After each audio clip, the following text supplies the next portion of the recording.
दफा हो जा, तुम्हें कोई मजदूरी नहीं मिलेगी। लेकिन साहब। बाबा जल्दी मेरे साथ चलो। क्या हुआ बेटा? बाबा चलो तो सही, मैंने आपको कुछ दिखाना है। लेकिन बेटा मेरी मजदूरी। बाबा मैंने ये सब देखा है, इनसे तो अल्लाह ही हिसाब लेगा। अब आपको मजदूरी करने की कोई जरूरत नहीं है। बेटा ये क्या कह रहे हो, मुझे कुछ समझ नहीं आ रहा बेटा। इनको अचानक क्या हो गया? मुझे क्या, मेरे तो पैसे बच गए। अरे बेटा ये मुझे कहाँ लेके जा रहे हो? बाबा चलो तो सही, हमारी किस्मत बदल चुकी है। ये देखो इतना सारा सोना।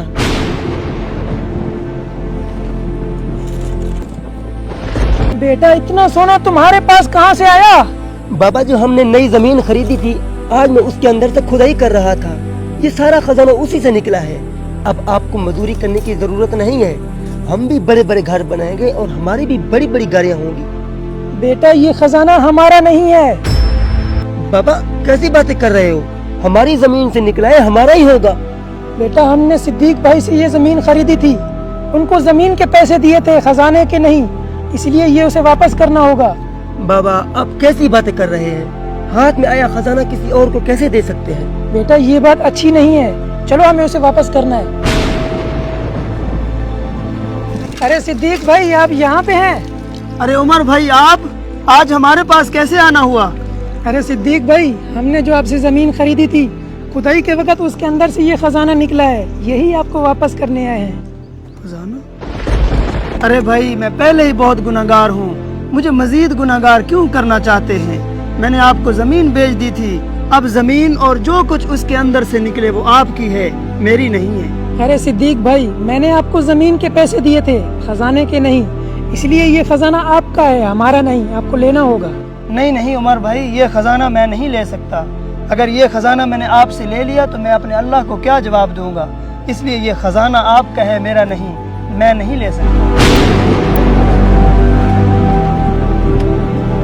अरे रुको अंकल, मैं तो कहता हूँ अपने मौलाना साहब के पास जाते हैं, उनको ये सारा मामला बता देंगे, वो जिसके हक में भी फैसला करेगा, ये खजाना उसी को अपने पास रखना होगा। हाँ बेटा ये आपने बहुत अच्छी बात कही, चलो उसके पास चलते हैं। हाँ बेटा कैसे आना हुआ? मौलाना साहब हमने सिद्दीक भाई से जमीन खरीदी थी, खुदाई के वक्त उसके अंदर से ये खजाना निकला है और ये हम इसको वापस करने की कोशिश कर रहे हैं और ये लेने से इनकार कर रहे हैं, हालांकि हमने जमीन के पैसे दिए थे, खजाने के नहीं। हाँ भाई क्या ये ठीक कह रहा है? आप क्यों लेने से इनकार कर रहे हैं? जी मौलाना साहब मैंने इनको जमीन बेच दी थी, अब अगर मैंने ये खजाना ले लिया तो मैं अपने अल्लाह को क्या जवाब दूंगा, इसलिए जमीन और ये खजाना सब कुछ इनका है, मेरा नहीं, मैं नहीं ले सकता। मैं सारी बात समझ गया। देखो भाई अब मैं जो भी आप लोगों के लिए फैसला करूंगा, क्या आप दोनों को मंजूर होगा? जी मौलाना साहब आप जो भी फैसला करेंगे हमें वो मंजूर होगा। अच्छा मुझे ये बताओ, क्या आप दोनों के बच्चे हैं? जी मौलाना साहब मेरी एक बेटी है।